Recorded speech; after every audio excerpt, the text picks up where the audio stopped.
The old teddy bear's button eyes seemed to shimmer with unshed tears as 8-year-old Maya clutched it against her chest, standing before the towering pharmacy counter. Her small voice barely whispered above the hum of fluorescent lights. "Please, sir, can I trade this for my baby brother's medicine?" What happened next would prove that sometimes the smallest acts of love can move mountains, and that guardian angels come in the most unexpected forms. The pharmacist's eyes widened as he looked down at the worn toy, then at the desperate child before him. He had no idea that his next phone call would bring a billionaire racing across the city, a man haunted by his own tragic past, ready to ensure no family would ever face what his once did. Before we carry on, please hit the subscribe button for more real, emotional, life-changing stories like this. And let me know where you are watching from in the comments. The autumn rain drummed against the windows of Henderson's pharmacy as Maya Rodriguez pressed her face against the cold glass door, her breath fogging the surface. Her small fingers traced nervous patterns on the worn fabric of her teddy bear, Mr. Buttons, whose once bright brown fur had faded to a dusty beige after years of love and countless bedtime stories. The bear's left ear hung slightly loose, a testament to the many nights he had been dragged from room to room, offering comfort when monsters seemed to lurk in dark corners. Maya's stomach twisted with worry as she thought about her baby brother Carlos, who lay fevering in their cramped apartment just 6 blocks away. His tiny body had been burning with temperature for 2 days now, and their mother Rosa worked double shifts at the diner just to keep food on the table. There was no money left for medicine, no savings hidden away for emergencies like this. Maya had heard her mother crying quietly in the bathroom that morning, whispering prayers in Spanish, begging for a miracle they couldn't afford. The bell above the pharmacy door chimed softly as Maya pushed inside, her sneakers squeaking against the polished linoleum floor. The store smelled of antiseptic and hope, walls lined with bottles and boxes that promised healing for those who could pay their price. She clutched Mr. Buttons tighter, feeling the familiar comfort of his soft body against her racing heart. Behind the counter stood Marcus Chen, a man in his mid-40s, whose kind eyes had seen countless customers over his 15 years as a pharmacist. His graying hair was neatly combed, and his white coat bore the slight wrinkles of a long day spent helping people navigate their health needs. Marcus had opened Henderson's pharmacy after old Mr. Henderson retired, keeping the name out of respect for the man who had taught him that being a pharmacist meant being a healer first and a businessman second. Maya approached the counter slowly, her eyes barely reaching the top surface even when she stood on her tiptoes. Marcus noticed her immediately. This small girl with dark hair pulled into braids that her mother had woven that morning with such care, despite everything falling apart around them. Her clothes were clean but clearly hand-me-downs, patched in places where childhood adventures had taken their toll. "Can I help you, sweetheart?" Marcus asked gently, lowering himself slightly to meet her eye level. His voice carried the warmth of someone who understood that healing sometimes began with simply being heard. Maya's voice came out as barely more than a whisper, trembling with the weight of desperation that no 8-year-old should have to carry. "Please, sir, my baby brother Carlos is very sick. He has a high fever and my mama says we need medicine, but we don't have money." She paused, swallowing hard before continuing. "Can I trade this for his medicine?" She lifted Mr. Buttons up toward the counter, her small hands shaking as she presented her most precious possession. The teddy bear looked even more worn under the bright pharmacy lights, his fur matted from countless hugs, his button eyes reflecting the fluorescent bulbs above like tiny mirrors of hope and desperation. Marcus felt his heart constrict as he looked down at the child and her offering. In all his years behind this counter, he had seen families struggle with medical costs, had watched people choose between medicine and meals, but something about this moment struck him deeper than usual. Perhaps it was the way Maya held the bear like she was offering up a piece of her own heart. Or maybe it was the quiet dignity with which she made her impossible request. "What's your brother's name?" Marcus asked softly, reaching out to gently touch the teddy bear's worn head. "Carlos Roberto Rodriguez," Maya replied, standing a little straighter as she spoke his full name with pride. "He's only 2 years old, and he's so hot, Mr. Pharmacist. Mama says his fever could make him really sick if we don't help him soon." Marcus nodded slowly, his mind racing through possibilities. He thought about the children's fever reducer on the shelf behind him, The small bottles that cost more than many families could spare, but less than a fancy dinner for others. He thought about his own daughter Sarah, now grown and working as a teacher in Portland, and how he would have moved heaven and earth for her when she was Carlos's age. "You know what?" Marcus said, his voice steady despite the emotion building in his chest. "I think Mr. Buttons here is worth exactly what your brother needs." Maya's eyes widened, with disbelief and relief flooding across her small face, like sunrise breaking through storm clouds. "Really? You'll really trade for him?" "I will," Marcus confirmed, gently taking the teddy bear from her hands. As his fingers closed around the worn fabric, he could feel the love that had been poured into this simple toy, the countless nights it had absorbed tears and whispered secrets.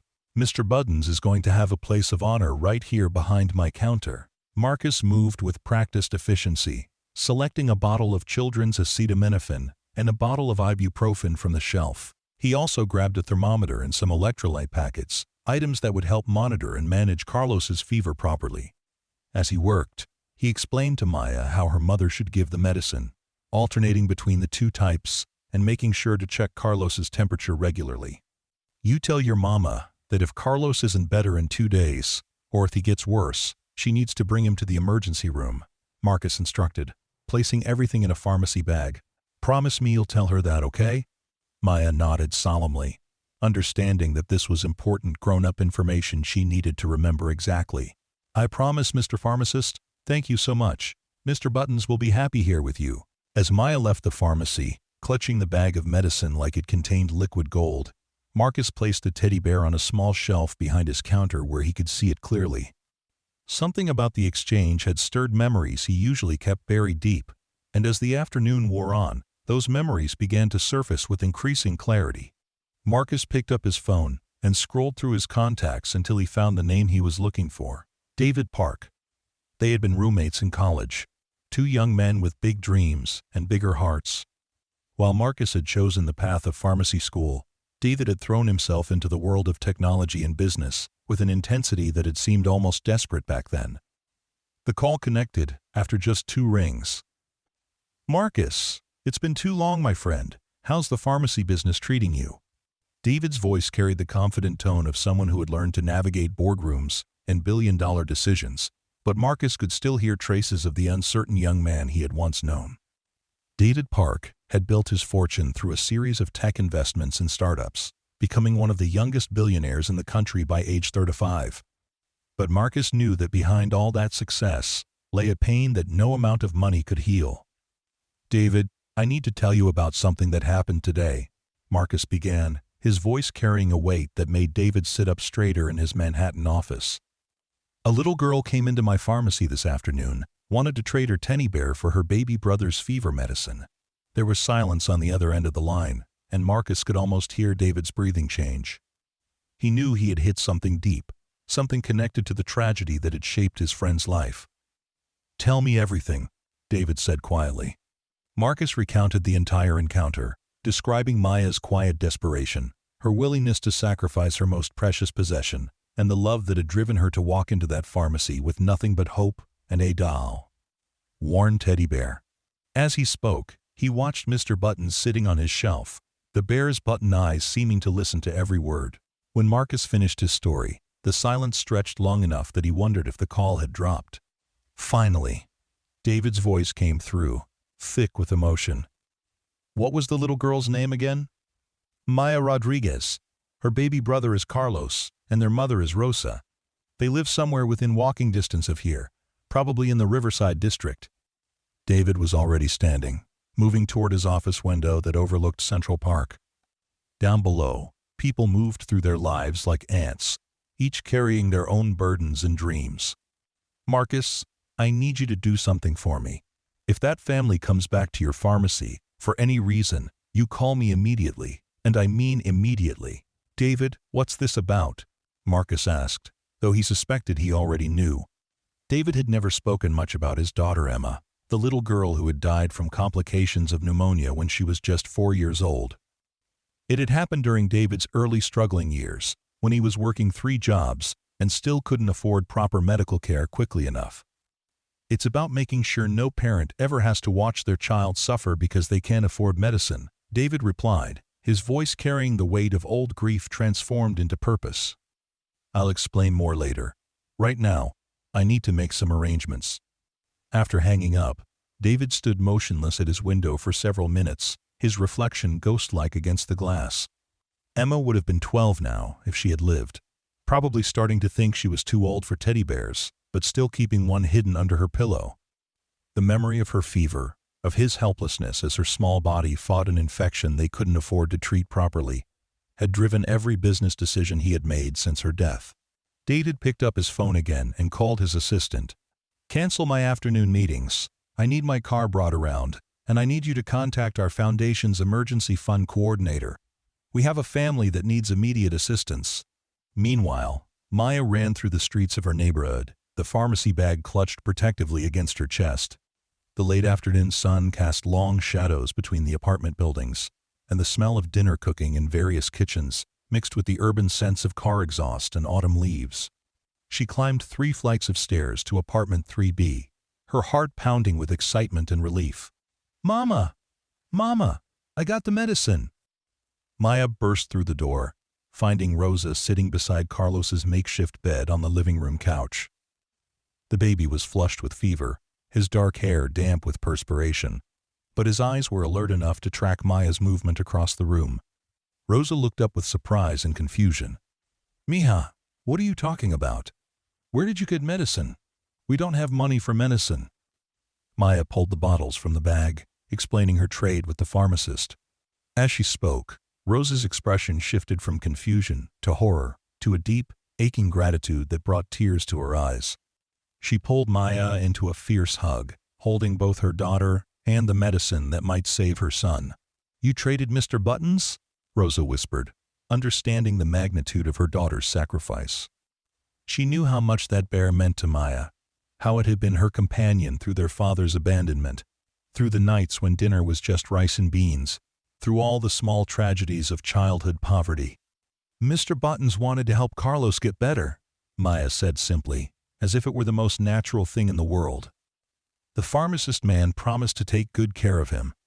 Rosa read the medication instructions carefully, her limited English supplemented by her experience caring for sick children. She gave Carlos his first dose of medicine and settled in to monitor his condition, praying that this would be enough to break his fever. Back at the pharmacy, Marcus found himself glancing at Mr. Buttons throughout the rest of his shift. The bear seemed to emanate a kind of quiet dignity, a reminder of the love and sacrifice that had brought him there.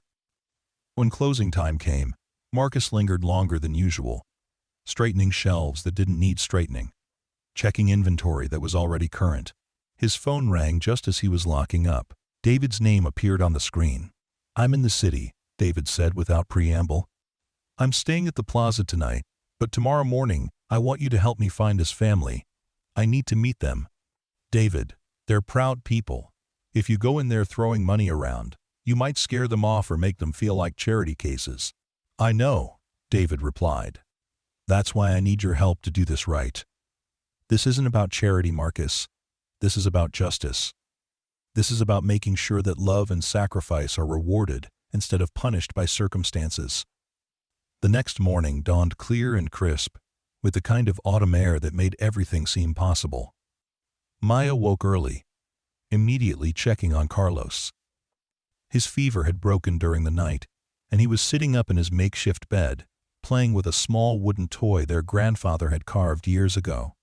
"Mama, Carlos is better," Maya called excitedly, bringing Rosa rushing from the kitchen where she had been preparing for another double shift at the diner.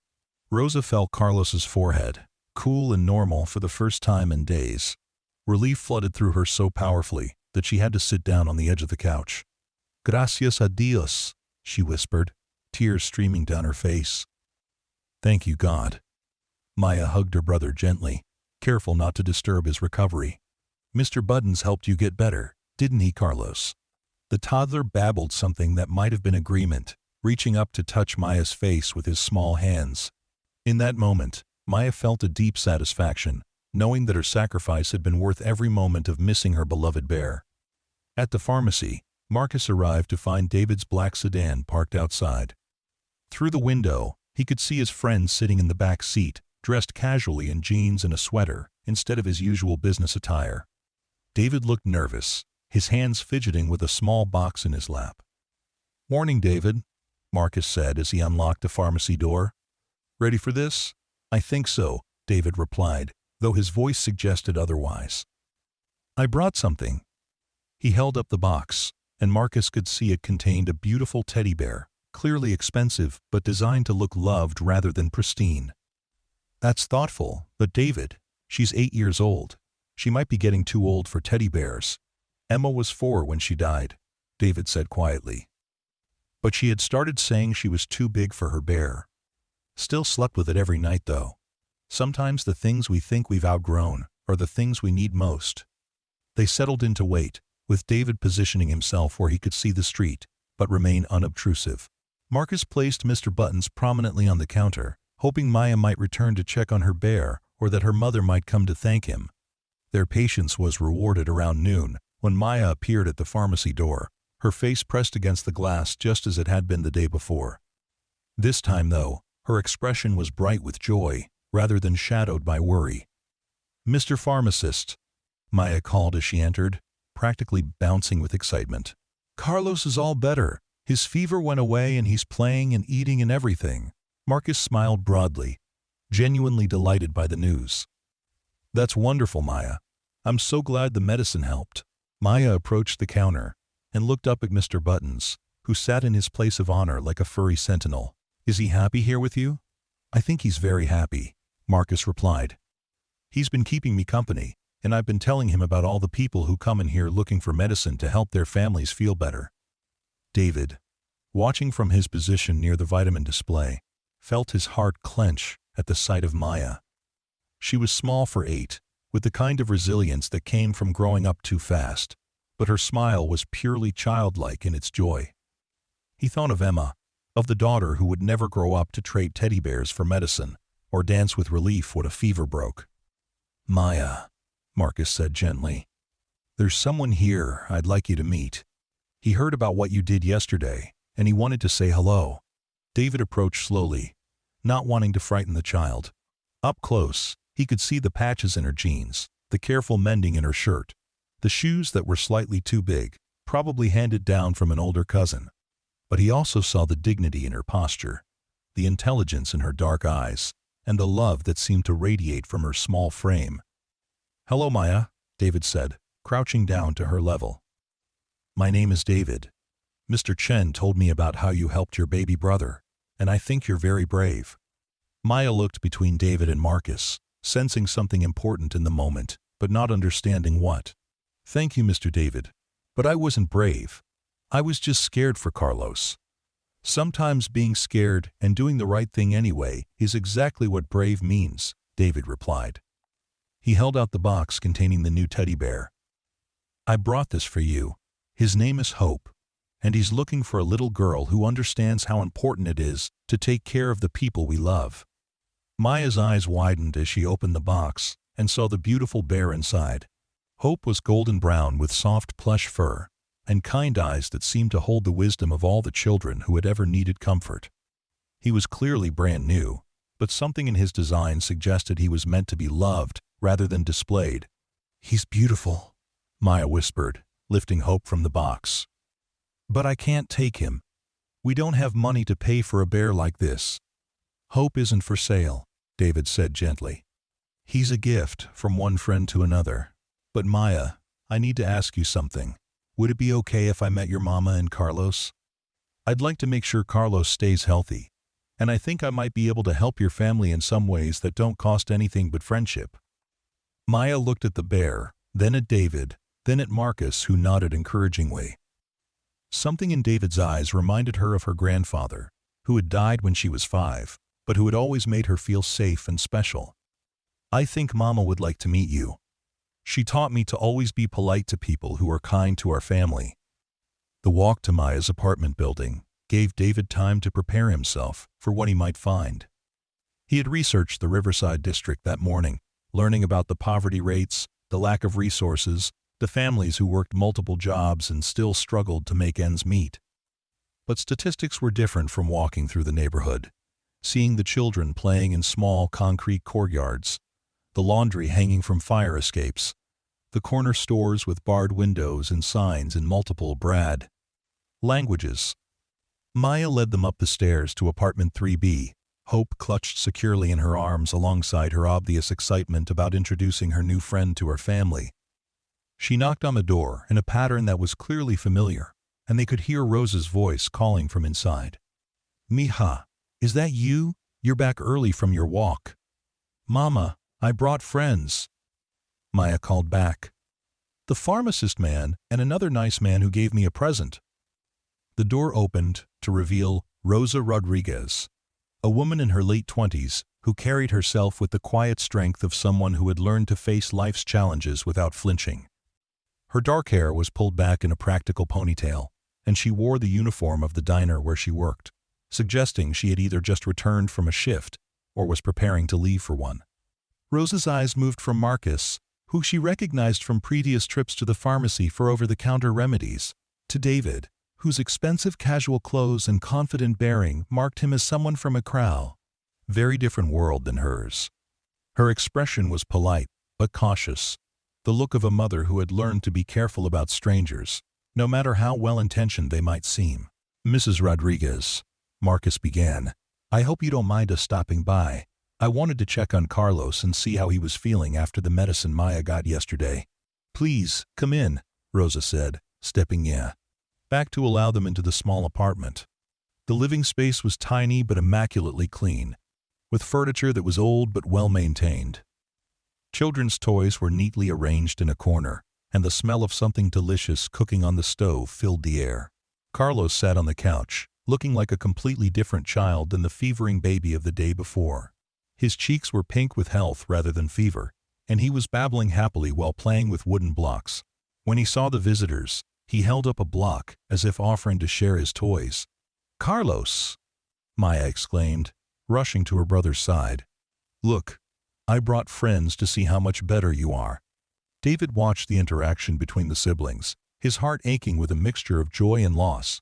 Emma had never had a little brother or sister to protect and care for, but he could imagine her being just as loving and protective as Maya was being now.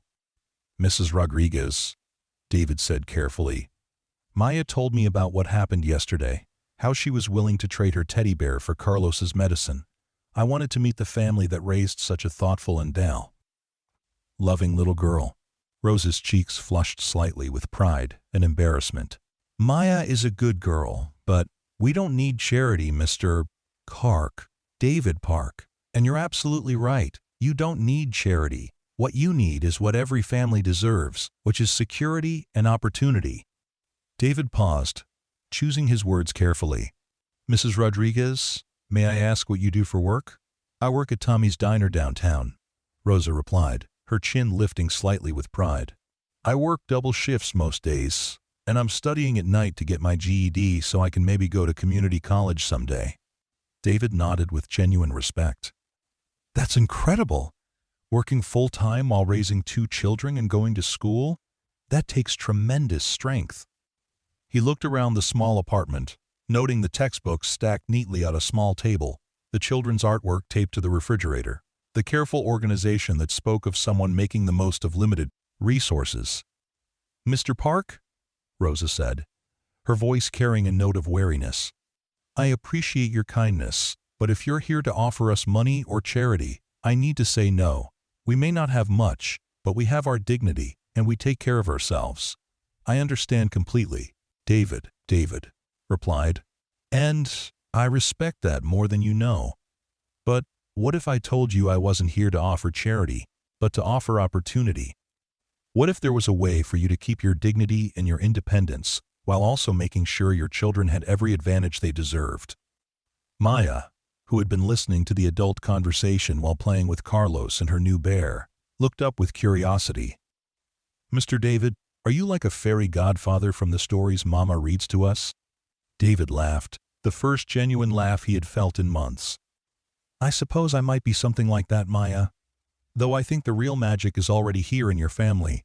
Rosa's expression softened slightly, but she remained cautious. "What kind of opportunity?" David took a deep breath, knowing that his next words would either open a door or close it permanently. "Mrs. Rodriguez, I run a foundation that helps families who are working hard but need support to reach their full potential. We don't give handouts. We give hand-ups. We might help with educational expenses while you finish your GED and go to college, provide healthcare coverage so you never have to worry about medicine for Carlos or Maya, maybe even help you find better housing in a good school district. But why us? Rosa asked, her voice barely above a whisper. Why would you help strangers? David glanced at Maya, who was showing hope to Carlos, the two children completely absorbed in the joy of a new toy and recovered health. When he looked back at Rosa, his eyes held a depth of pain and purpose that made her catch her breath. Because once upon a time, I had a little girl who got sick when I couldn't afford to get her the help she needed quickly enough, David said quietly. And because yesterday, your daughter did something so beautiful and selfless that it reminded me why I work so hard to make sure other families don't face what mine did. The silence in the small apartment was heavy with understanding. Rosa's eyes filled with tears as she grasped the magnitude of what David was offering, not just the practical help, but the emotional healing that seemed to flow both ways. I don't know what to say, Rosa whispered. Say you'll let me help, David replied. Say you'll let me be part of making sure Maya and Carlos had every opportunity to grow up healthy and educated and loved. You're already doing the loving part perfectly, but everyone deserves support for the rest. Maya looked up from her play, sensing the importance of the moment even if she didn't fully understand it. Mama, Mr. David has kind eyes like Abuelo used to have. And he gave me hope. She held up the teddy bear. Maybe he's supposed to help us like Mr. Buttons helped Carlos. Rosa looked at her daughter, then at her son, then at the two men who had brought such unexpected possibility into their lives. The weight of years of struggle, of working multiple jobs and still worrying about rent, of watching her children make do with less while other kids had more, seemed to lift slightly from her shoulders. Okay, she said finally, her voice stronger now. But I have conditions. I keep working until I finish my education. I pay back what I can when I can. And my children learn that this kind of help comes with the responsibility to help others someday. Those are perfect conditions, David agreed, extending his hand to shake hers. In fact, they're exactly the kind of conditions that tell me I'm investing in the right family. As Rosa shook David's hand, Maya jumped up from the couch and ran to hug both men around their legs. Carlos toddling after her as fast as his small legs could carry him. The toddler wrapped himself around Marcus's knee, babbling what sounded suspiciously like, "Thank you," in his baby language. "Mr. Chen," Maya said, looking up at the pharmacist, "can we visit Mr. Buttons sometimes? I want to make sure he knows he's still loved." "Of course," Marcus replied, his voice thick with emotion. "Mr. Buttons will always have a place of honor in the pharmacy, and you'll always be welcome to visit him." David knelt down to Maya's level again, his expensive clothes forgotten as he focused completely on the little girl who had unknowingly changed his life. "Maya, do you know what the most important thing about helping people is?" Maya shook her head, her dark eyes serious and attentive. "It's that when you help someone, you're not just making their life better. You're making yourself better too. You're making the whole world a little bit brighter." David paused, glancing at Carlos and then back at Maya. "Yesterday, when you were willing to trade Mr. Buttons for your brother's medicine, you made the world brighter. Today, by letting us help your family, you're making it brighter again. Will you help other families too?" Maya asked with the directness that only children possess. "Yes," David promised. "Your courage yesterday reminded me why that's important. There are lots of families out there who need help, and lots of people who want to help them. Sometimes we just need someone brave enough to build the bridge between them." Over the following months, David proved to be as good as his word. Rosa enrolled in an accelerated GED program, with tutoring support that allowed her to study during hours that worked around her children's schedules. David's foundation covered her healthcare costs, ensuring that visits to the doctor became routine wellness checks rather than crisis management. Maya started attending a high-quality charter school in a better neighborhood, where her natural intelligence and curiosity could flourish.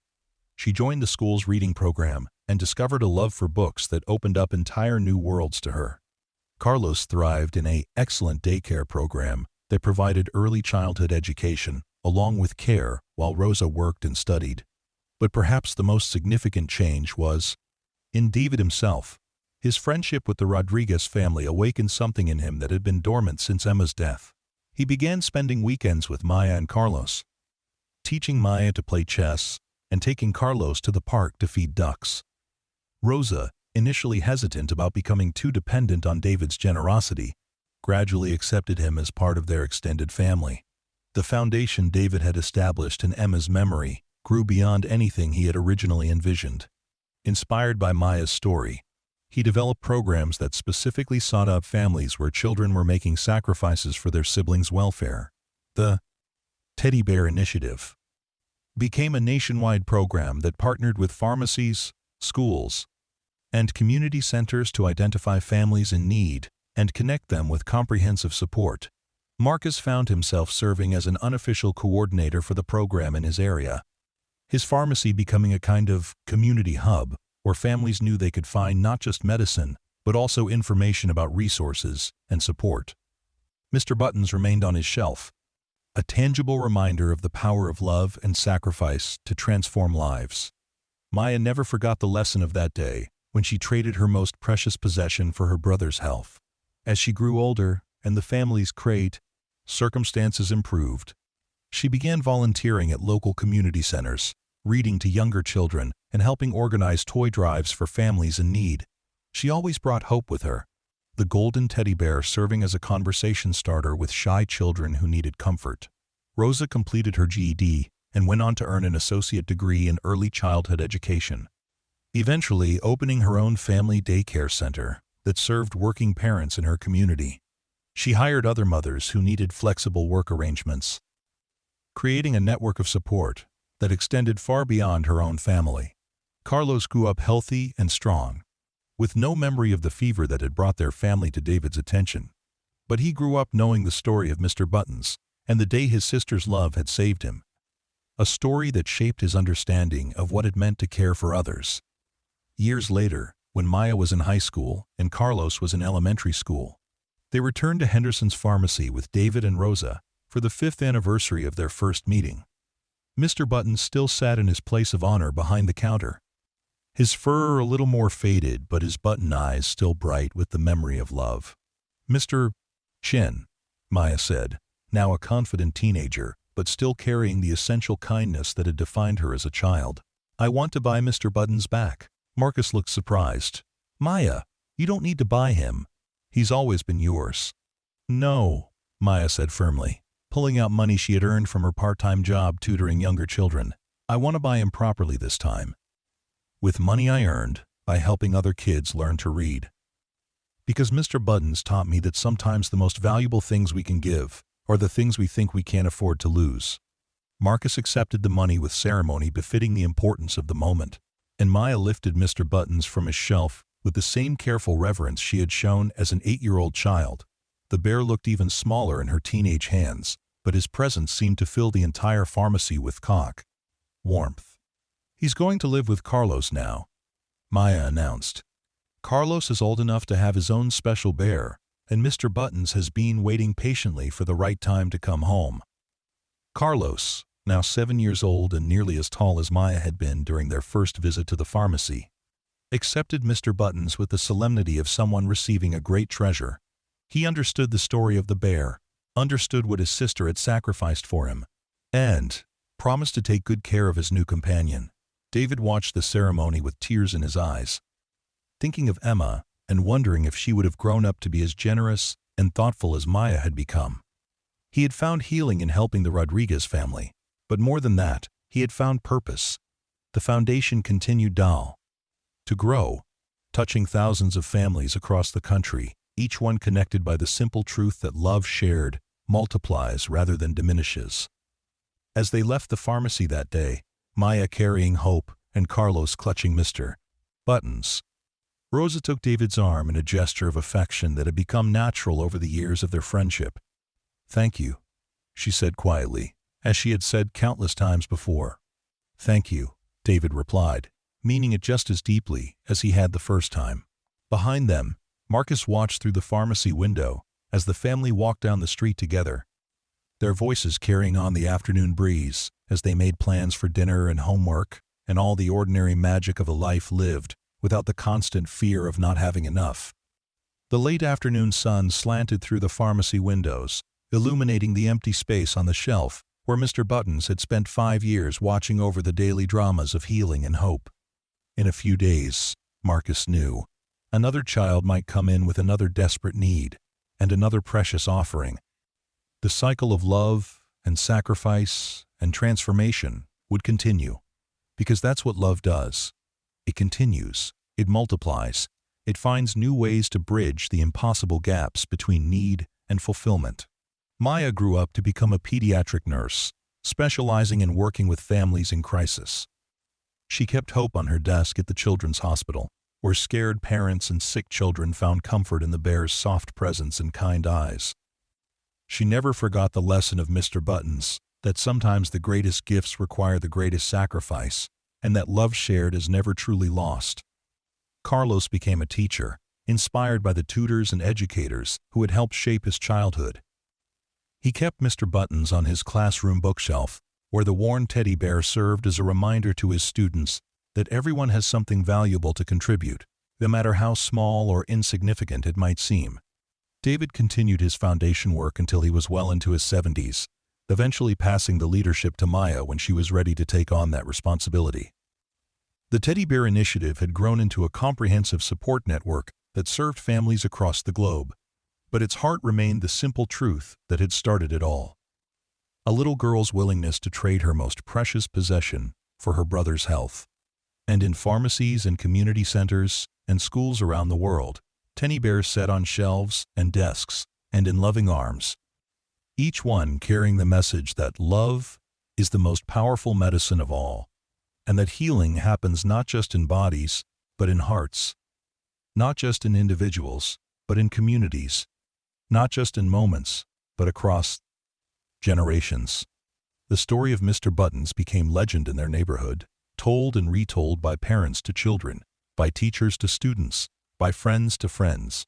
It became a story about the power of sacrifice, about the importance of community, about the way love can transform not just individual lives, but entire generations. Rosa would sometimes find herself standing in the doorway of her daycare center, watching children play with donated toys, and thinking about the day her 8-year-old daughter had walked into a pharmacy with nothing but a teddy bear and hope. The center served 40 families now, providing not just childcare, but also resources and support for parents working to build better lives for their children. On quiet evenings, when the children were asleep and the house was peaceful, the Rodriguez family would gather in their living room, which was now large enough for everyone to have their own space, but still cozy enough that they chose to sit close together. Maya would read to Carlos from the growing collection of books that lined their shelves, and David, who had become Uncle David to the children and family to Rosa, would listen from his favorite chair, Hope and Mr. Buttons, sitting companionably on the windowsill. These moments were the true treasure that had grown from that desperate day when a little girl had offered everything she had for her brother's health. Not the financial security, though that mattered. Not the educational opportunities, though those had opened doors. Not even the expanded family that had embraced them, though David's presence had enriched their lives immeasurably. The real treasure was the understanding that love multiplies when it's shared, that sacrifice becomes joy when it serves others, and that the smallest acts of courage can ripple outward to touch lives in ways we never imagine possible. Marcus continued running Henderson's pharmacy until he retired at 70, training a young pharmacist named Elena to take over the practice. On his last day, Elena asked him about the empty space on the shelf behind the counter, the spot that seemed somehow significant despite being vacant. "That's where Mr. Buttons used to sit," Marcus explained, telling Elena the story of Maya and Carlos and the day that had changed so many lives. "Every pharmacy should have a place for miracles, even if it's empty most of the time. You never know when love will walk through that door, looking for a way to heal what seems impossible to fix." Elena nodded, understanding instinctively that some spaces were meant to remain open, ready for whatever beautiful desperation might need a place to transform into hope. Years passed, and the story continued to grow and change, touching new lives in ways both large and small. Children who heard the tale of Mr. Buttons began bringing their own treasured possessions to share with others in need. Adults remembered the story when they faced their own moments of crisis, finding strength in the example of an 8-year-old girl who had chosen love over loss. David established a scholarship fund in Maya's name, specifically for children who had demonstrated exceptional care for their siblings or family members. The first recipient was a 12-year-old boy who had dropped out of school to work so his disabled mother could afford her medications. The second was a teenage girl who had been raising her 3 younger brothers since their grandmother died, keeping the family together through sheer determination and love. Each scholarship recipient received not just financial support for their education, but also a small teddy bear, carefully chosen to reflect their personality and dreams. These bears became symbols of recognition for young people whose sacrifices might otherwise go unnoticed, acknowledgments that their love and dedication had value beyond measure. Maya's own children, when they arrived, grew up knowing the story of Mr. Buttons as part of their family history. They learned early that love requires action, that families care for each other in both big and small ways, and that sometimes the most important gifts are the ones that cost us something precious. Carlos's children learned the same lessons, growing up in a world where Uncle David was a constant presence, where Grandma Rosa ran a daycare center that felt like an extension of their own home, and where Aunt Maya worked at the hospital, helping other families through their scariest moments. The foundation continued to evolve and expand, but it never lost sight of its core mission, identifying families where love was present but resources were lacking, and providing support that preserved dignity while offering genuine help. The Teddy Bear Initiative became a model for other organizations around the world, proof that charity could be both effective and respectful when it honored the strength and wisdom of the people it served. On the 20th anniversary of Maya's first visit to Henderson's pharmacy, the entire extended family gathered for a celebration that had grown to include dozens of people whose lives had been touched by that original act of love. Former scholarship recipients brought their own children, foundation staff shared stories of families they had helped, and community members who had heard the story over the years came to acknowledge its impact on their own lives. Marcus, now in his 80s, but still sharp and engaged, was the guest of honor. He told the story one more time, his voice carrying the weight of years and the joy of witnessing love transform into legacy. The most beautiful thing about Mr. Buttons, he concluded, wasn't that he was traded for medicine. It was that Maya understood something most adults forget. The things we love most become more precious when we share them, not less. Every teddy bear we give away, every family we help, every child we support carries forward that same understanding. Maya, now a mother of 3 and director of the foundation, stood to address the gathering. She held Mr. Buttons, who had returned to her custody when Carlos went to college, his fur now silver with age, but his button eyes still bright with accumulated love. "This little bear has taught me that love isn't diminished by being shared, it's multiplied," she said, her voice carrying clearly through the room. "He taught me that sacrifice isn't about losing something, it's about choosing what matters most. And he taught me that the most powerful medicine isn't something you can buy in a pharmacy, it's something you carry in your heart." The celebration continued late into the evening, with stories and laughter and the kind of joy that comes from witnessing love's power to transform ordinary moments into extraordinary memories. Children played with teddy bears while adults shared memories of their own childhood companions. Teenagers who had received foundation scholarships talked with younger children about their dreams and goals. Families who had been helped by the program connected with families who were just beginning their journey towards stability and hope. As the evening wound down, David found himself sitting quietly with Rosa, Maya, and Carlos, watching the children play and thinking about Emma, who would have been 32 now if she had lived. He wondered what she would have thought of the foundation, of the thousands of families who had been helped, of the way her death had somehow given birth to so much life and possibility. "Do you think she knows?" Rosa asked quietly, as if reading his thoughts. "I think she's been helping all along," David replied, his voice peaceful in a way that hadn't been possible for the first years after Emma's death. I think that's why Maya walked into Marcus's pharmacy that day. I think that's why love keeps finding ways to multiply instead of diminish. Emma's love didn't die with her, it just found new ways to express itself. Maya looked at Mr. Buttons, thinking about all the children who had held him, all the nights he had absorbed tears and fears, and whispered secrets. Maybe that's what teddy bears are really for, she mused. Maybe they're like little vessels for love, carrying it from person to person, generation to generation, making sure it never gets lost. Carlos, now a respected teacher and father of two, nodded thoughtfully. I tell my students that everyone has something valuable to give, even if it doesn't look valuable to other people. A teddy bear might just be stuffing and fabric, but when it's given with love, it becomes priceless. The conversation continued softly as the last guests departed and the family began cleaning up from their celebration. There was something fitting about ending the evening this way, with the people who had been at the center of the story from the beginning, reflecting on how far they had traveled from that desperate afternoon 20 years ago. As they worked together, putting away chairs and clearing tables, the four adults and their children moved with the easy rhythm of a family that had learned to support each other through both crisis and celebration. The children helped without being asked, understanding instinctively that caring for the group was everyone's responsibility. Late that night, after everyone had gone home and the house was quiet, Maya sat in her childhood bedroom, which Rosa had kept exactly as it had been when Maya left for college. Mr. Button sat on the windowsill where he had always belonged, looking out at the neighborhood that had shaped so much of their story.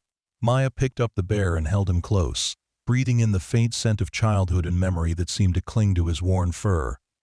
Tomorrow, she would return to her work at the hospital, caring for sick children and supporting their families through their most frightening moments. Next week, she would review applications for foundation scholarships, looking for young people whose stories echoed her own in some essential way. But tonight, she was simply an 8-year-old girl again, holding her beloved teddy bear and feeling grateful for the love that had surrounded her entire life. The love of a mother who worked multiple jobs but still found time for bedtime stories. The love of a brother who had grown up understanding that family members care for each other without question. The love of an honorary uncle who had turned his own grief into a force for healing in the world. And the love of a simple teddy bear who had taught her that the most precious things we possess become even more precious when we're willing to give them away for something more important than ourselves. Mr. Button sat quietly in Maya's arms, his button eyes reflecting the streetlight outside, carrying the weight of 20 years of love and the promise of all the love still to come. In the morning, Maya would take him to the hospital, where another scared child might need the comfort that only a well-loved teddy bear can provide. The cycle would continue, love flowing from heart to heart, generation to generation, creating ripples of healing that spread far beyond anything that little girl in the pharmacy could have imagined when she offered her most precious possession for her brother's health. Because that's what love does. It continues. It multiplies. It finds new ways to heal what seems broken and build bridges across what seems impossible to cross. And sometimes, just sometimes, it does all of this through something as simple and profound as a little girl's willingness to trade her teddy bear for medicine, and a community's decision to turn that sacrifice into a celebration of everything beautiful about the human capacity to care for one another. 25 years after Mr. Buttons first changed hands in Henderson's pharmacy, a new chapter began to unfold in ways none of them could have anticipated. Dr. Maya Rodriguez-Chen had established herself as one of the leading pediatric specialists in the region, her surname honoring both her heritage and her adoptive grandfather Marcus, who had walked her down the aisle at her wedding to Dr. James Chen, a cardiologist whose own family had immigrated from Taiwan decades earlier. Their eldest daughter, Isabella, had inherited her mother's compassionate nature and her grandfather David's sharp business mind. At 16, she spent her summers working at the foundation headquarters, not because she had to, but because she wanted to understand the intricate web of support systems that had shaped her family's story before she was born. Isabella discovered something troubling during her summer internship that would test everything the foundation stood for. While reviewing scholarship applications from rural communities, She noticed a pattern of children dropping out of programs not because they lacked ability or motivation, but because their younger siblings were developing the same health crises that had once threatened Carlos. "Mom," Isabella said one evening over dinner, her voice carrying the earnest intensity of someone who had just discovered an injustice. "We're not solving the real problem. We're helping individual families, but we're not stopping other families from ending up in the same situation." Maya paused, her fork halfway to her mouth, recognizing the tone of righteous determination she had heard in her own voice decades earlier. "What do you mean?" "I mean, what if there was a way to make sure no child ever had to choose between their teddy bear and their sibling's medicine? What if we could fix the system instead of just helping people navigate it?" James looked up from his plate, intrigued by his daughter's passion. "That's a much bigger challenge than what the foundation currently handles." "Exactly," Isabella replied, her eyes bright with possibility. "Grandpa David always says that love multiplies when it's shared. But what if we could multiply it so much that it changed everything?" The conversation continued long after dinner ended, with Isabella presenting research she had been conducting independently. She had identified communities where medical access was so limited that families regularly faced impossible choices similar to what her mother had experienced. She had also researched innovative healthcare delivery models from other countries, finding solutions that could be adapted to serve underserved American communities. "I want to propose something to the Foundation Board," Isabella announced. "A pilot program that brings basic medical care directly to communities where children are getting sick because their families can't afford prevention." Maya felt a familiar stirring in her chest, the same feeling she had experienced as a child when she knew something was important, even if she didn't fully understand why. "Tell me more." Over the following weeks, Isabella developed a comprehensive proposal for mobile health clinics that would serve rural and underserved urban communities. These wouldn't be traditional medical vans, but fully equipped facilities that could provide everything from routine checkups to emergency care. Staffed by rotating teams of medical professionals who would volunteer their time as part of the Foundation's expanded mission. The clinics would be funded through a combination of Foundation resources, corporate partnerships, and a revolutionary insurance model that Isabella had designed, with help from economists at her high schools. Advanced Placement Program. Instead of families paying for individual treatments, communities would collectively invest in preventive care that reduced everyone's long-term costs. When Isabella presented her proposal to the Foundation Board, which included Maya, David, Carlos, and several other community leaders, the room fell silent. The scope of what she was suggesting would require the Foundation to triple in size and completely reimagine its approach to helping families. David, now in his 80s, but still mentally sharp, was the first to speak. "Isabella, this is brilliant. It's also terrifying. Are you prepared for the possibility that this could fail spectacularly?" "Grandpa David," Isabella replied with a smile that reminded everyone present of Maya at the same age. "Are you prepared for the possibility that it could succeed spectacularly?" The board approved a scaled-down version of Isabella's proposal as a one-year pilot program. 3 mobile clinics would serve carefully selected communities with rigorous data collection to measure their impact on both health outcomes and economic stability for participating families. The first clinic lodged in a rural county, where the nearest hospital was over an hour away, and many families relied on seasonal agricultural work that didn't provide health insurance. The second served an urban neighborhood where a recent hospital closure had left thousands of residents without accessible medical care. The third was positioned to serve several small towns, connected by a network of back roads that became impassable during winter storms. Maya found herself driving to these communities regularly, not as the Foundation director, but as a practicing physician who wanted to understand firsthand how Isabella's vision was working in practice. What she discovered surprised her. The mobile clinics were succeeding beyond anyone's expectations, but not necessarily in the ways they had anticipated. Yes, children were receiving preventive care that kept minor illnesses from becoming major crises.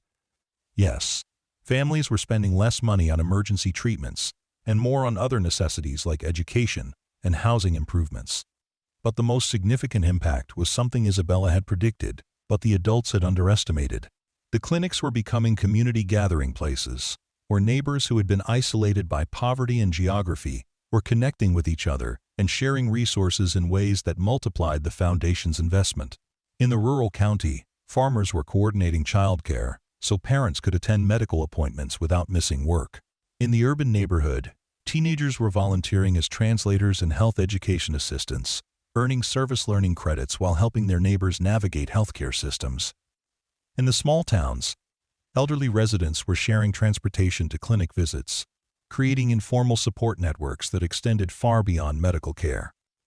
"It's like the teddy bear effect," Maya told Isabella one evening as they reviewed monthly reports from the clinics. "When you give something valuable to help someone else, it doesn't disappear, it multiplies." Isabella nodded, but her expression was thoughtful rather than satisfied. "Mom, I think we're still thinking too small." "Too small?" Maya laughed. "We're serving 3,000 families through these clinics. But there are 3 million families in similar situations across the country, and 30 million worldwide." Isabella pulled up a map on her laptop, showing dots representing communities that met the criteria for clinic placement.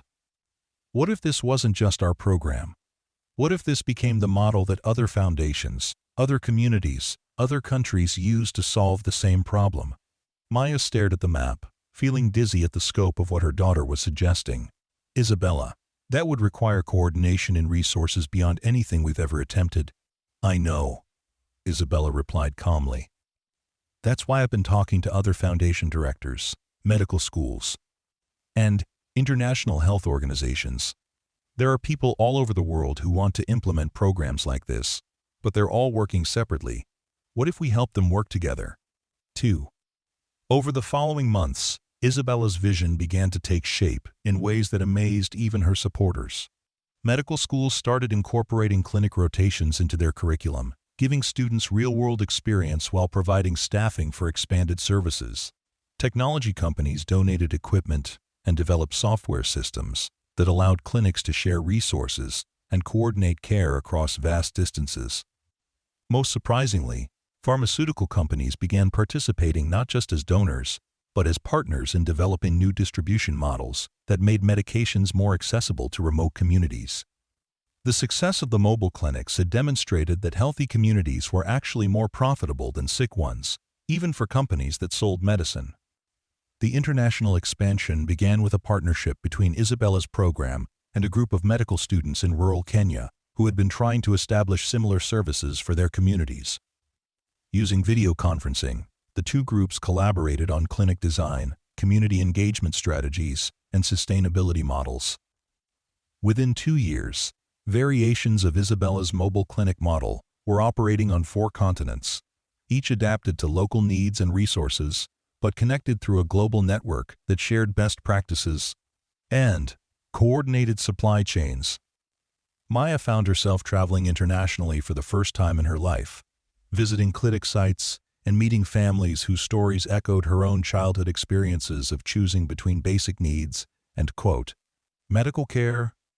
In a village outside Nairobi, she met a 10-year-old girl named Amara, who had been caring for her diabetic grandmother by rationing insulin and praying it would last until the next medical mission arrived. "My grandmother says I'm brave," Amara told Maya through a translator. "But I don't feel brave. I feel scared that I'll make a mistake and she'll get sick." Maya knelt down to Amara's level, remembering the weight of similar fears from her own childhood. Being scared and doing what needs to be done anyway is exactly what bravery looks like. When Maya returned from that trip, she found Isabella had been working on yet another expansion of their impact. This time, the proposal involved establishing a medical school, specifically designed to train doctors who would commit to working in underserved communities, using innovative teaching methods that prepared them for the unique challenges of mobile clinic practice. "It's not enough to send doctors to these communities for short rotations," Isabella explained to the foundation board. "We need doctors who understand that this isn't charity work, it's community building. We need medical professionals who see their role as partners with families, not saviors of them." The medical school proposal required partnerships with established universities, accreditation processes that would take years to complete, and funding commitments that dwarfed everything the foundation had previously undertaken. It also required something more challenging than money. It required convincing medical educators that traditional training models weren't preparing doctors for the realities of 21st century healthcare needs. David, despite his age, threw himself into the political and regulatory challenges of establishing a new medical school with characteristic determination. "I've spent 40 years learning how to navigate bureaucracy," he told Maya during one of their weekly planning meetings. "It's time to put that knowledge to good use." The school received preliminary approval 3 years later, with plans to open its doors to the first class of students within another 2 years. The curriculum would be revolutionary. Students would spend their first year in communities, learning from families about health challenges before they ever set foot in a traditional classroom. They would study medicine in the context of economics, sociology, and community development, understanding that healing often required addressing social problems as much as biological ones. Maya was named as the school's first dean, a position that would require her to step back from direct patient care, but would allow her to shape the next generation of doctors who would carry forward the values that had driven her. Family story. On the day she accepted the position, Maya sat in her childhood bedroom with Mr. Buttons, thinking about the 8-year-old girl who had walked into a pharmacy with nothing but love and hope. That girl could never have imagined that her simple act of sacrifice would eventually lead to a global network of medical clinics, a new model for healthcare delivery, and a medical school designed to train doctors in the art of community healing. "You know what's funny?" she said to the teddy bear, whose button eyes still seemed to listen with infinite patience. "I thought I was trading you for Carlos's medicine. But really, I was trading you for a different way of thinking about what families owe each other, and what communities owe families." The bear sat quietly on the windowsill, his presence as comforting as it had been decades earlier, carrying the accumulated love of all the people who had held him and found strength in his soft embrace.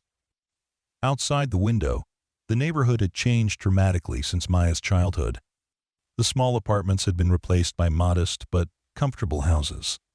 The corner stores now offered fresh produce alongside basic necessities.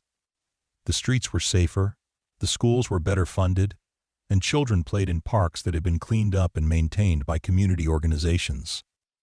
Some of the change was due to natural urban development, but much of it traced back to the ripple effects of the foundation's work over the years.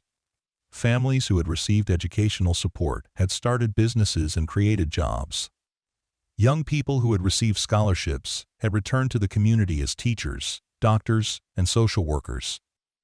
The cycle of poverty that had once seemed impossible to break had been transformed into a cycle of investment and growth.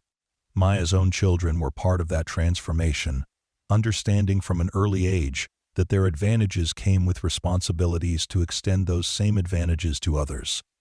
Isabella would graduate from high school the following year, with early admission to several prestigious universities, but she had already decided to defer enrollment for a year to work full-time on expanding the BA's Global Clinic Network. "I want to understand the work completely before I go to college," she had explained to her parents. "I want to know what it feels like to actually change someone's life, not just study how to do it." Maya and James had agreed to the gap year plan, recognizing in their daughter the same fierce determination to help others that had driven Maya's decision to become a nurse and later a doctor. Isabella would spend 6 months working in international clinic sites and 6 months helping to design the curriculum for the new medical school. Carlos, now a high school principal, had implemented programs in his school that connected students with community service opportunities related to healthcare and social services.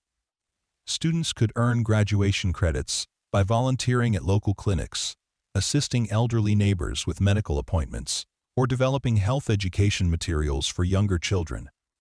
Education isn't just about preparing kids for jobs, Carlos often told his staff during faculty meetings. It's about preparing them to be citizens who understand that their success is connected to their community's well-being. His own children had grown up understanding this principle, participating in family volunteer activities, and learning to see service not as obligation, but as opportunity. They helped sort donations at the foundation offices, read to children at the community health clinics, and participated in fundraising events with the enthusiasm of kids who had never questioned that helping others was simply part of what families do. David, despite his advancing age, remained actively involved in foundation governance and strategy, though he had begun training Isabella to eventually take over his leadership role. His own health had remained remarkably stable, sustained perhaps by the sense of purpose that had driven him since Emma's death. "I think Emma would be proud," he told Maya one afternoon, as they reviewed reports from clinic sites around the world. "Not just of what we've built, but of how we've built it. With respect for families, with trust in communities, with understanding that healing is something people do together, not something that gets done to them." Or, Maya nodded, thinking about all the families they had encountered over the years, all the children who had faced impossible choices, all the parents who had worked multiple jobs and still worried about affording basic necessities for their kids. Each family's story was unique, but they were all connected by the same fundamental truth. Love makes people willing to sacrifice anything for each other, and communities become strongest when they support that love instead of requiring it to stand alone.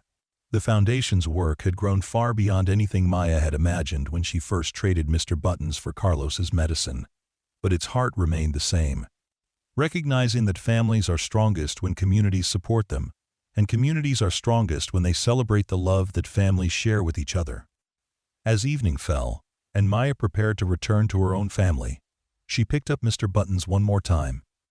Holding him against her heart, and feeling grateful for the simple wisdom of a teddy bear who had taught her that the most precious things we possess become even more precious when we find the courage to share them. 30 years had passed when an unexpected letter arrived at the Foundation offices, postmarked from a small town in Alaska that Maya had never heard of. The letter was addressed simply to the Teddy Bear Foundation, in careful handwriting that suggested either a very young writer or someone for whom English was not their first language. Isabella, now 26, and serving as the Foundation's executive director while completing her doctorate in public health, opened the letter during her morning review of correspondence. What she found inside made her call her mother immediately. "Mom, you need to see this," Isabella said, her voice tight with emotion. "Someone in Alaska has been following our work, and they've started something we never could have imagined." The letter was from a 12-year-old Inupiat girl named Siku, whose name meant ice in her native language. Siku wrote that she had heard about Maya's story during a cultural exchange program where students from remote Alaskan villages connected via video conference with students from urban schools in the lower Bayou, 48 states. "Dear Mrs. Maya," the letter began, "my grandmother told me that when the heart speaks, geography doesn't matter. I think your teddy bear spoke to my heart across many miles and many years." And Siku went on to explain that her village faced medical emergencies regularly due to their isolation, with the nearest hospital requiring either a dangerous winter journey by snowmobile or an expensive emergency flight that most families couldn't afford. Children in her community had died from treatable conditions, and families had been forced to choose between medical care and basic survival needs. "I don't have a teddy bear," Siku continued, "but I have something else that means everything to me.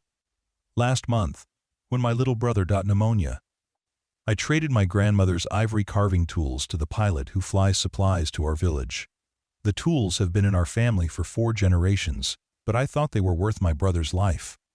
The pilot, moved by Siku's gesture, had flown her brother to Anchorage for free and had been so affected by the experience that he began coordinating with other bush pilots to provide emergency medical transport for families who couldn't afford it. Word of their informal network had spread to medical professionals in Anchorage, who began volunteering their time to provide telemedicine consultations to remote villages. "Now we have what the adults call a medical network, but I call it the Ivory Carving Project," Siku wrote.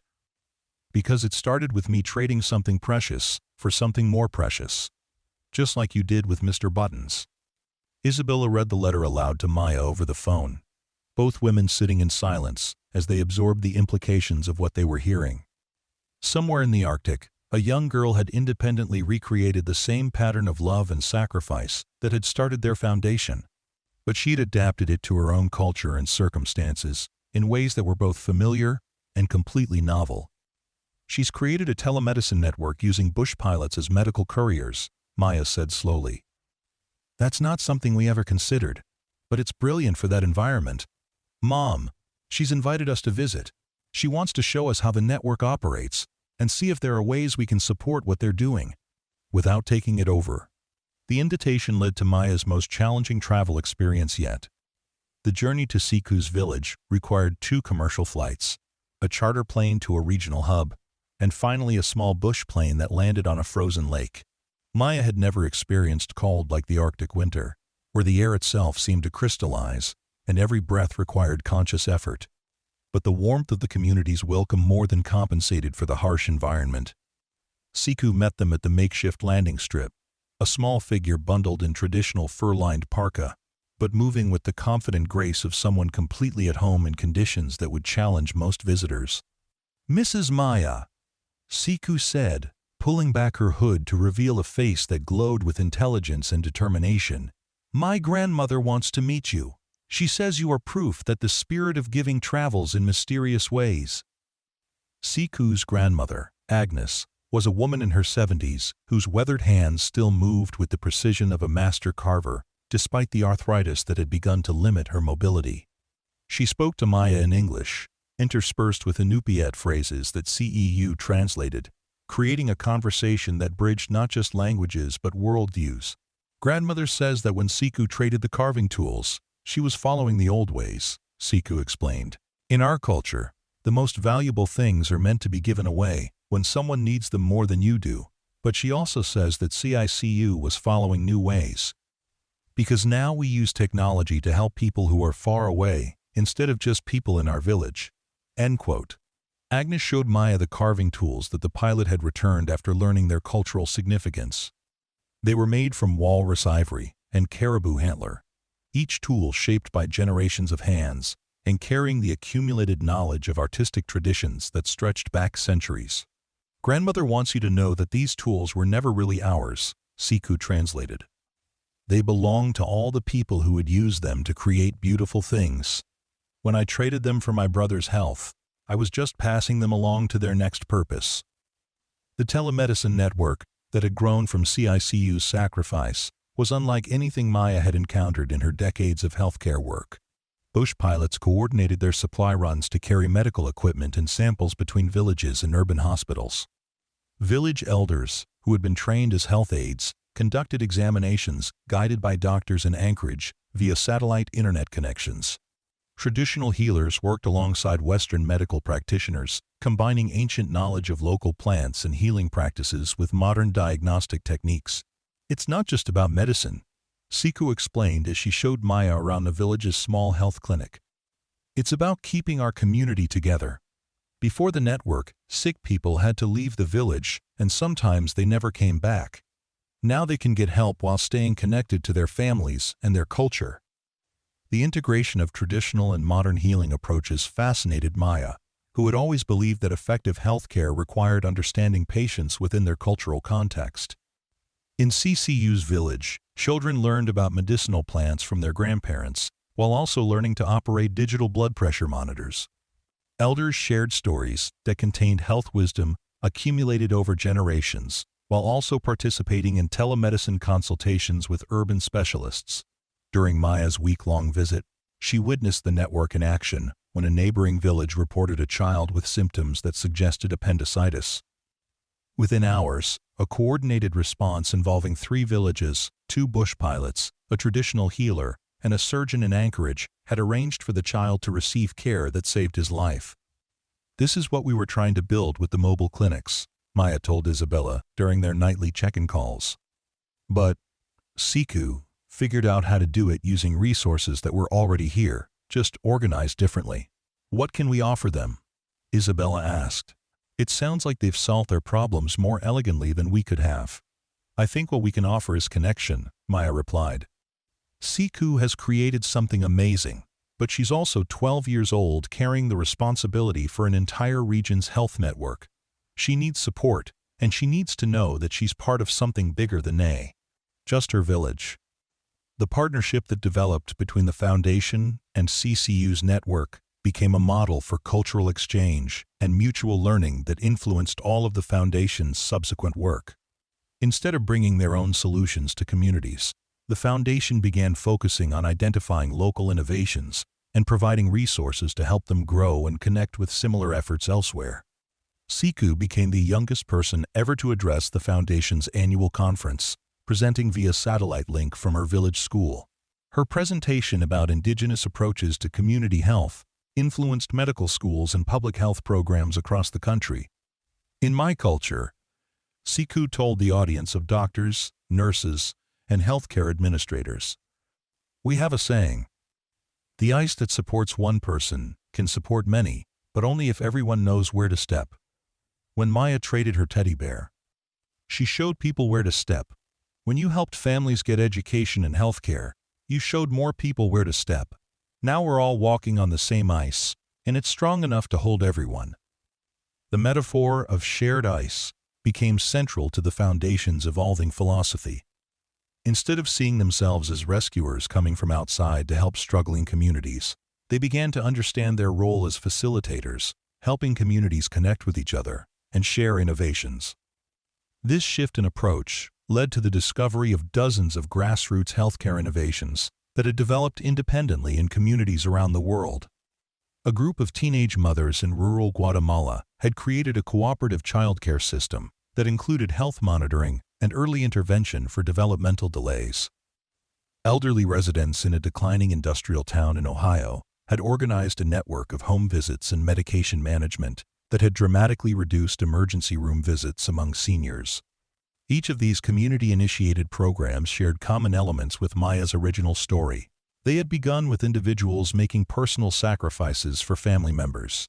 They had grown through communities recognizing and supporting those sacrifices, and they had evolved into sustainable systems that improved life for everyone involved.